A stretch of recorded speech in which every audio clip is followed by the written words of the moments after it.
Assalamualaikum warahmatullahi wabarakatuh. Selamat sore anak-anak. Baiklah, di sini kita kembali lagi dengan materi pelajaran Al-Qur'an Hadis. Sebelum mengawali pelajaran hari ini, lebih baiknya kita berdoa terlebih dahulu ya. Bismillahirrahmanirrahim. Raditu billahi rabba wa bil islami dina wa bi Muhammadin nabiyyan wa rasula. Rabbi zidni ilma warzuqni fahma. Amin. Nah, kenapa Ibu menyuruh kalian untuk berdoa terlebih dahulu sebelum mengawali pelajaran? Ada yang tahu tidak? Nah, kalau tidak ada yang tahu, Ibu akan jelaskan ya. Kenapa Ibu menyuruh kalian untuk membaca doa sebelum mengawali pelajaran? Itu dikarenakan insya Allah dengan doa tersebut kalian akan mudah menerima ilmu, akan mudah memahami ilmu, dan Allah akan memberikan keberkahan terhadap ilmu tersebut. Sehingga ilmu yang kita peroleh itu dapat kita amalkan dalam kehidupan sehari-hari. Ibu selanjutnya akan mengabsen kalian terlebih dahulu ya. Siapa yang tidak masuk hari ini? Nah, alhamdulillah masuk semua ya. Dengan kalian masuk semua hari ini, insya Allah tidak ada yang ketinggalan tentang materi pelajaran. Selanjutnya hari ini kita akan belajar mengenai apa? Hayo, ada yang tahu tidak? Nah, benar sekali. Kita hari ini akan belajar mengenai menempatkan hukum bacaan gharib dalam Al-Quran, membentuk sikap cermat. Nah, sebelum itu, ada yang tahu tidak? Atau ada yang masih ingat tidak? Kita minggu lalu itu belajar mengenai apa?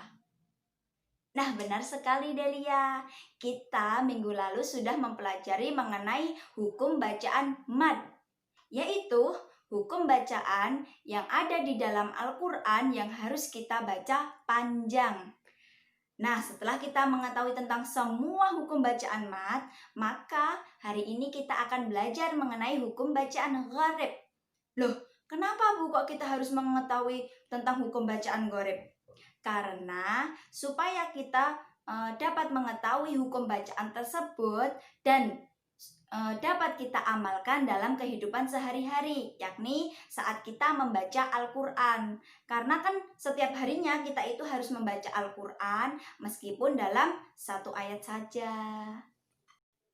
Kemudian untuk pembelajaran hari ini, Ibu akan mengadakan diskusi untuk mengupas materi hukum bacaan gharib. Nah, nanti Ibu akan mengadakan untuk membentuk kelompok, yakni kelompoknya nanti ada 2 orang, yaitu teman sebangku kalian sendiri. Nah, nanti tugas per kelompok yaitu mencermati video yang Ibu tampilkan di depan layar nanti. Kemudian kalian mencermati dan memperhatikannya dengan baik. Nah, setelah itu kalian berdiskusi dengan teman kelompok kalian untuk mencontohkan atau untuk mempraktekkan hukum bacaan gharib tersebut. Nah, kayak gitu ya anak-anak. Nanti Ibu akan menampilkan sebuah video, kemudian kalian mencermatinya, dan setelah mencermati video pembelajaran tersebut, kalian berdiskusi dengan kelompok kalian sendiri dan mempraktekkan hukum bacaan tersebut dengan kelompok kalian. Nah, begitu ya. Nah, ini Ibu akan menampilkan video pembelajarannya. Selamat menyaksikan. Selamat sore anak-anak. Nah, dalam video pembelajaran ini, Ibu akan menyampaikan mengenai materi hukum bacaan gharib. Nah, dalam hukum bacaan gharib itu ada 5 bentuk. Yang pertama imalah, yang kedua ismam, yang ketiga ta'sil, yang keempat naql, dan yang terakhir yaitu qasr. Namun, sebelum memasuki bentuk-bentuk dari hukum bacaan gharib itu, Ibu terlebih dahulu akan menjelaskan mengenai pengertian dari gharib. Di sini, gharib itu berasal dari bahasa Arab, yaitu gharaba yaghribu, yang artinya tersembunyi atau samar. Nah, menurut ulama qurra, gharib yaitu sesuatu yang perlu penjelasan khusus. karena samarnya pembahasan atau karena rumitnya permasalahan, baik dari segi huruf, lafadz, arti, maupun pemahaman yang terdapat dalam Al-Quran. Nah, di sini hukum bacaan goreng yang pertama yaitu imalah. Di sini imalah itu berasal dari kata amala yakmilu imalatan, yaitu yang artinya condong atau miring. Namun secara istilah imalah itu adalah memiringkan bacaan harokat fathah kepada harokat kasroh atau memiringkan alif kepada ya sekitar 2/3-nya. Nah, bacaan imalah ini sering kita jumpai pada qiraah Imam Hamzah dan Al-Kisai. Di antaranya pada lafadz-lafadz yang diakhiri oleh alif layinah atau alif bengkong. Nah, bentuk alif bengkong itu seperti huruf ya yang tanpa titik. Kalau hurufnya itu kan ada titik 2 di bawahnya. Namun kalau alif bengkong itu atau alif layinah itu tidak ada titik di bawahnya. Cuma bentuknya itu sama seperti huruf ya. Nah, sebagai contohnya itu pada surat Ad-Duha. Saya contohkan dan perhatikan ya. A'udzu billahi minasyaitonir rajim. Bismillahirrahmanirrahim. Wadduhi wallaili idza saje. Ma wadda'aka rabbuka wa ma qali. Nah, seperti itu kurang lebihnya. Nah, kenapa kok yang akhir-akhirnya itu dibaca Karena itu diimalahkan. Kan aslinya itu wadduha. Nah, karena diimalahkan menjadi wadduhi. Karena memiringkan harokat fathah kepada harokat kasroh. Sehingga bacaannya menjadi kayak gitu. Nah, kemudian yang kedua yaitu pada riwayat Imam Hafiz, yaitu hanya ada pada satu surat Al-Quran saja, yaitu pada Quran surat Hud ayat 41. A'udzu billahi minasyaitonir rajim. Wa qala rakabu fiha bismillahi majriha wa mursaha. Inna rabbi laghafurur rahim. Nah, seperti itu kurang lebihnya. Nah, di sini yang diimalahkan itu yaitu pada lafadz majreha. Nah, kan itu aslinya majroha, hurufnya fathah. Karena diimalahkan menjadi majreha, yaitu memiringkan harokat fathah kepada harokat kasroh. Nah, seperti itu. Yang kedua yaitu ismam. Di sini ismam itu secara bahasa artinya mencampurkan, menggabungkan maupun memadukan. Namun secara istilah ismam adalah mencampurkan harokat dhammah pada sukun dengan memonyongkan dua bibir. Nah, dalam riwayat qiraah Imam Hafiz, ismam ini hanya terdapat pada satu surat saja, yaitu pada surat Yusuf ayat 11. Saya contohkan dan perhatikan ya anak-anak. A'udzu billahi minasyaitonir rajim. Qalu ya abana malaka la ta'manna ala Yusuf. La ta'manna ala Yusuf. Nah, di mana letak bentuk ismamnya? Nah, bentuk ismamnya itu terletak pada lafadz la ta'manna. Nah, di situ ya. Nah, kenapa kok diismamkan, Bu? Kenapa kok enggak dibaca biasa saja? Nah, karena ismam itu awal dari lafadz la ta'manna itu adalah la ta'manuna.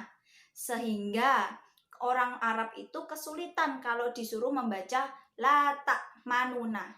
Sehingga untuk meringankan orang Arab tersebut, maka lafaz tersebut diimalahkan menjadi la ta'manna dengan disertai memonyongkan dua bibir kayak gitu ya. Yang ketiga yaitu tafsil. Nah, di sini tafsil itu menurut bahasa artinya memberi kemudahan, keringanan atau menyederhanakan hamzah qotok. Yang kedua, hamzah qotok yang kedua ya. Namun menurut istilah qiraah, tafsil itu diartikan sebagai membaca antara hamzah dengan alif. Nah, dalam qiraah Imam Asim riwayat Hafs hanya ada satu bacaan tafsil, yaitu pada Quran surat Fussilat ayat 44. Nah, Ibu contohkan ya. A'udzu billahi minasy syaithanir rajim. Walau ja'alnahu Qur'anan a'jamiyyan laqalu laula fussilat ayatuh a'jamiyyun wa 'arabi. A'jamiyyun wa 'arabi. Nah, seperti itu ya. Nah, kenapa kok lafaz a'jamiyyu itu ditafsirkan? Karena apabila ada dua hamzah qotok bertemu dan berurutan pada satu lafaz, maka bagi lisan orang Arab itu kesulitan membaca hal tersebut. Sehingga untuk memudahkannya, maka lafaz a'jamiyyu itu ditafsirkan atau diringankan. Nah, jadi bacanya a'jamiyyu wa 'arabi. A'jamiyyu wa 'arabi. Nah, seperti itu ya. Yang keempat yaitu nakal. Di sini nakal menurut bahasa berasal dari kata nakola yang tilu nakolan, yang artinya memindahkan atau menggeser. Nah, sedangkan menurut istilah nakal yaitu memindahkan harokat hamzah ke huruf mati sebelumnya dan setelah itu hamzahnya dibuang. Nah, dalam qiraah Imam Asim riwayat Hafs itu ada satu saja atau ada satu dalam Al-Quran yang disebut dengan nakal, itu hanya ada satu, yaitu pada surat Al-Hujurat ayat 11. Nah, nanti cara membacanya itu kan pada lafaz bi'sal ismu. Nah, itu nanti kan awalnya bi'sal ismu kemudian dinakalkan menjadi bi'sal ismu. Nah, saya contohkan ya. A'udzu billahi minasy syaithanir rajim. Bi'sal ismul fusuqu ba'dal iman. Wa man lam yatub fa ulaika humuz zalimun. Bi'sal ismul fusuqu ba'dal iman. Nah, kayak gitu. Yang dimaksud dengan nakal itu pada lafaz bi'sal ismu. Nah, itu awalnya kan bi'sal ismu kemudian dinakalkan menjadi bi'sal ismu. Karena harokat pada huruf alif yaitu kan kasroh. Kemudian kasrohnya dipindah ke huruf sebelumnya. Huruf matinya kan yaitu lam. Lam berharokat mati, yaitu berharokat sukun. Nah, kemudian harokat kasroh yang ada di alif itu dipindah menjadi di huruf lam. Jadi lamnya nanti berharokat kasroh. Kemudian yang awalnya bi'sal ismu, kemudian harokat alifnya dipindah ke huruf lam, maka menjadi bi'sal ismu. Kayak gitu. Yang kelima yaitu qasr. Di sini qasr adalah memendekkan bacaan Al-Quran, yakni yang semulanya itu panjang kemudian dikosrkan menjadi pendek. Nah, dalam hal ini kita bisa merujuk menurut pendapat Imam Hafs tentang bacaan-bacaan yang harus dikosrkan dengan uraian sebagai berikut. Yang pertama yaitu sofron mustadir, yang kedua sofron mustatil. Nah, sofron mustadir yaitu tanda lingkaran seperti bentuk bola yang tertulis pada lafaz yang dikosrkan. Kemudian untuk sofrun mustatil yaitu tanda lingkaran yang memanjang seperti bentuk telur atau oval, bentuk oval yang tertulis di atas lafadz yang dikoserkan. Jadi bedanya antara sofrun mustadir dan sofrun mustatil yaitu kalau sofrun mustadir itu bentuknya bulatan penuh. Kalau sofrun mustatil itu seperti bentuk oval. Jadi beda ya. Sofrun mustadir itu bulatan penuh. Kalau sofrun mustatil itu bulatannya seperti bulatan oval, seperti telur ayam kayak gitu. Jadi bulatannya bukan bulatan penuh. Nah, untuk contohnya yang pertama yaitu sofrun mustadir, yaitu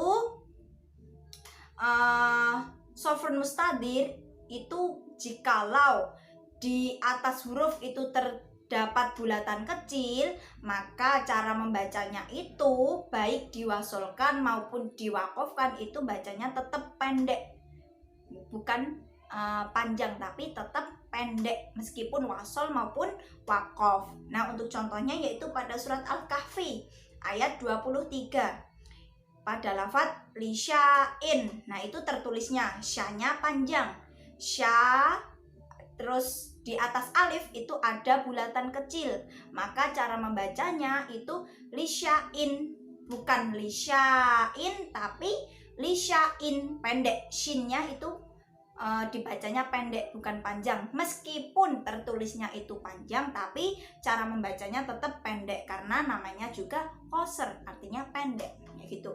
Kemudian untuk surat Yusuf yaitu pada ayat 87 pada lafadz la yai asu, la yai asu. Nah, yaknya itu juga panjang ya tertulisnya, kemudian di atas alifnya itu ada bulatan kecil. Tetapi meskipun tertulisnya panjang, kita bacanya juga tetap pendek meskipun wasol maupun wakof, tetap pendek. Ingat ya anak-anak, tetap pendek. La yai asu, ya-nya dibaca pendek. La yai asu. Meskipun tertulisnya la yai asu, yai asu, itu tertulisnya ya-nya panjang, tapi kita membacanya tetap pendek. La yai asu, la yai asu, kayak gitu, nggih. Nah, kemudian untuk contoh berikutnya, maaf, untuk contoh berikutnya yaitu pada surat Ar-Rum ayat 39. Liyar buah. Nah, wa-nya itu tertulisnya juga panjang. Di depan wa itu ada huruf alif. Di atas alif itu ada bulatan kecil. Nah, bulatannya itu penuh ya, bukan lonjong. Nah, untuk bulatan kecil itu nanti kalau dibaca, lafaz tersebut kalau dibaca, wa-nya tetap pendek. Liyar buah, pendek ya, bukan panjang. Meskipun tertulisnya panjang, tapi kita membacanya tetap pendek. Nah, itu untuk contoh sofrun mustadir. Nah, ya, sedangkan untuk bacaan qasr yang bertanda sofrun mustatil itu mempunyai dua cara membacanya ya.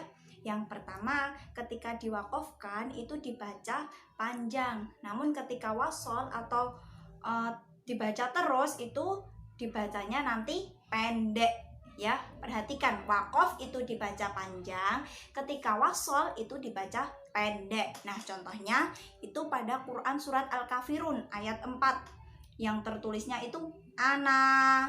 Nah, ana itu alif, nun, dan alif lagi. Nah, di atas alifnya yang alif kedua yang setelah nun itu kan ada bulatan kecil. Nah, bulatannya itu bukan bulatan penuh, tapi bulatannya oval seperti bentuk telur ayam. Nah, ketika diwakofkan itu dibacanya panjang, ana, 2 harokat. Tapi kalau diwasolkan itu pendek, ana, pendek ya, ana. Tapi kalau wakof, ana. Nah, perhatikan bentuk bulatannya.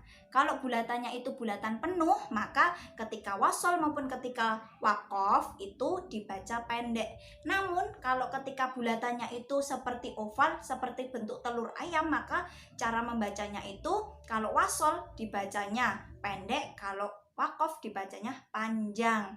Nah, untuk contoh yang kedua pada surat Al-Kahfi ayat 38. Pada lafaz lakinna. Nah, nanya itu tertulisnya juga panjang dan di atas alifnya juga ada bulatannya. Nah, itu kalau diwakofkan maka dibacanya panjang. Lakinna. Kalau diwasolkan itu dibacanya pendek. Lakinna. Lakinna. Lakinna. Itu kalau diwasolkan. Tapi kalau diwakofkan lakinna. Kayak gitu ya. Nah, setelah kalian mencermati video pembelajaran yang Ibu tayangkan tadi, apakah ada pertanyaan dari kalian? Alhamdulillah, berarti sudah paham semua ya kalau tidak ada yang bertanya. Nah, insya Allah berarti sudah paham ya? Alhamdulillah. Setelah itu berarti, setelah ini berarti kalian akan memasuki sesi diskusi. Nah, berarti setiap dua orang yaitu teman sebangku kalian itu nanti akan berdiskusi mengenai hukum bacaan gharib tersebut. Nah, setelah itu kalian akan mempraktekkannya kepada teman sebangku kalian. Nah, kayak gitu ya. Nah, kemudian Ibu akan memberikan penugasan kepada kalian. Nah, tugasnya yaitu kalian ini individu ya tugasnya. Nah, setiap individu itu mencari perbedaan antara sofrun mustadir dan sofrun mustatil. Nah, setelah itu nanti Ibu akan memberikan lembar kerja. Nah, kalian tulis jawabannya itu di lembar kerja tersebut. Nah, nanti lembar kerjanya dikumpulkan setelah pembelajaran ini berakhir. Kayak gitu ya. Nah, berhubung waktu pembelajaran sudah habis, maka marilah kita tutup pembelajaran ini dengan bacaan hamdalah bersama-sama. Alhamdulillahirabbil alamin. Nah, sebelum itu maka Ibu ingatkan kepada kalian untuk selalu mempraktekkan hukum bacaan gharib tersebut ke bacaan Al-Qur'an yang setiap harinya kita baca ya. Oke anak-anak. Akhirul kalam. Wassalamualaikum warahmatullahi wabarakatuh.